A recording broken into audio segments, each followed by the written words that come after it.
Hello, friend. Jim here with JB's Big Adventure coming to you from Lake Chapala, Mexico. I gave this video a great title because it is like there was this huge vacuum cleaner that came over the top of Lake Chapala and just sucked a bunch of people in. This is what's called the low season when it comes to expats being at Lake Chapala. And the high season is from November to about April, and there's probably a total of 40,000 expats here. The low season is from April to November, and there's about 20,000 expats here.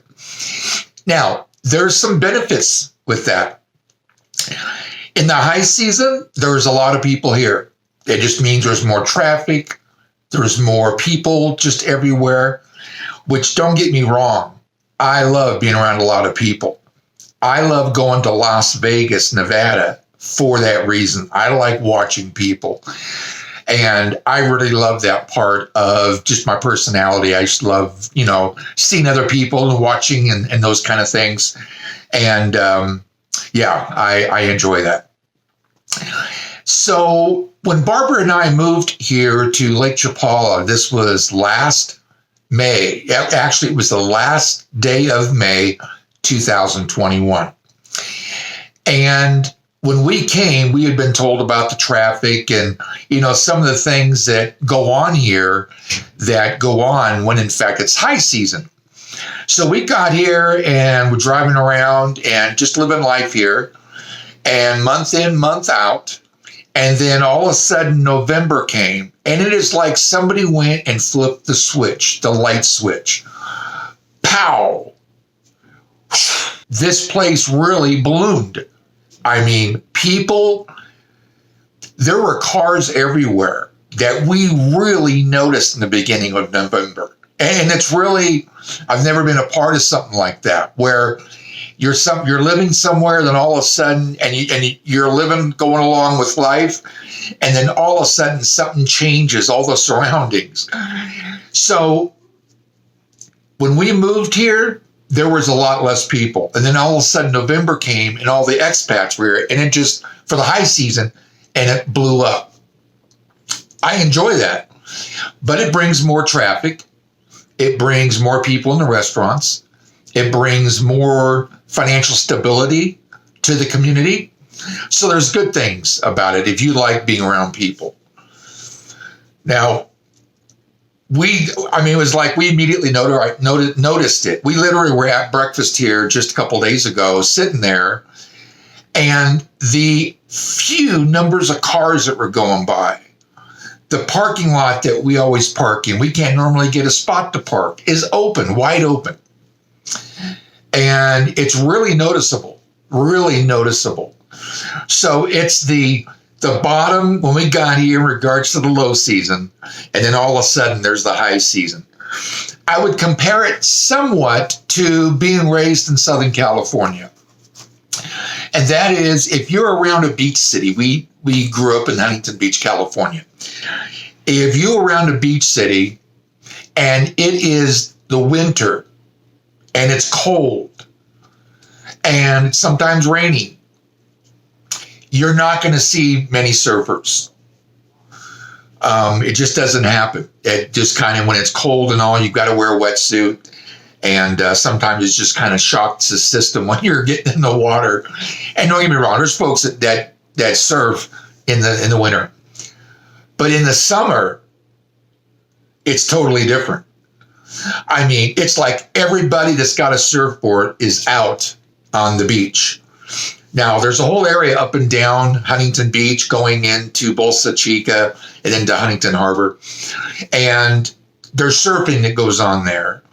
And when it's high season, there are a ton of surfboards there, ton of people, all kinds of umbrellas all on the sand. Well, that's what it's like here. When in fact, there's a lot of people here, you might wait longer to get into a restaurant. You might find out that something might be sold out. For example, you go to a restaurant to order your favorite, whatever it may be, and they're out of a few things. It doesn't happen often. Barbara and I went to a place here just a couple nights ago, and It was, it was actually Thursday before Easter that this restaurant was out of a certain kind of a meat. And so because it was a Good Friday, it turned out that they weren't going to be getting their order delivered till later. So that kind of thing sometimes happens when there's a lot more people too. So and another thing too, and that is the tianguis. When we get onto the carretera going towards Ajijic, because we're right about where Walmart's at, going to Ajijic, there's a lot of times you don't drive very far and all of a sudden you've got somebody in front of you and there's traffic. And the traffic goes through and you just got to be patient because it takes time. Because, everybody's going to Ajijic, it seems like. Well, normally that's the way it is in the high season. There's just traffic. We went there just the other day, again at a different time, and it's like there's no cars on the street. And it was pretty amazing. Pretty amazing. So I would say that the vacuum that takes place, that everybody leaves, I don't know, it's pretty, I look at it as being something very interesting.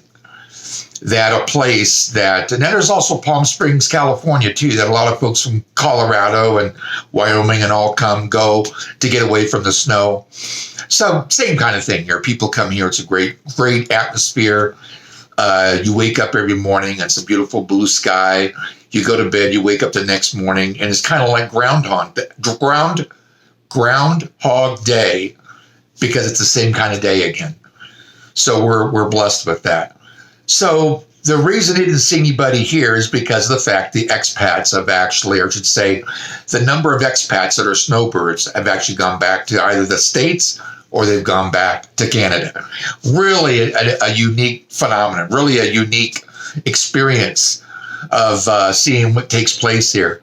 And then all of a sudden there's people and then there's not people. Pretty amazing.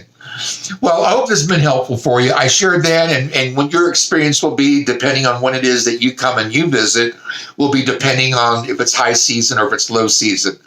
A benefit I would share with you on low season is it's a lot easier to find a place to rent because the snowbirds are leaving for 6 months and they rent their places out.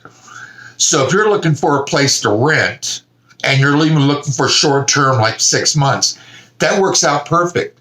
So there is a large number of people that leave and go back to the States or Canada that rent the place out that they own here. That's a good time to be able to get into a place. So hope this has been helpful. So I guess somewhat a little entertaining. But if you haven't already, I'd like to encourage you to subscribe to the channel. It's a great community, and I know you want to be a part of that. All you've got to do is go down to the bottom right-hand corner of the video. There's a real red box. Tap on it and you're subscribed and you'll know when the next video comes out. Give us a thumbs up.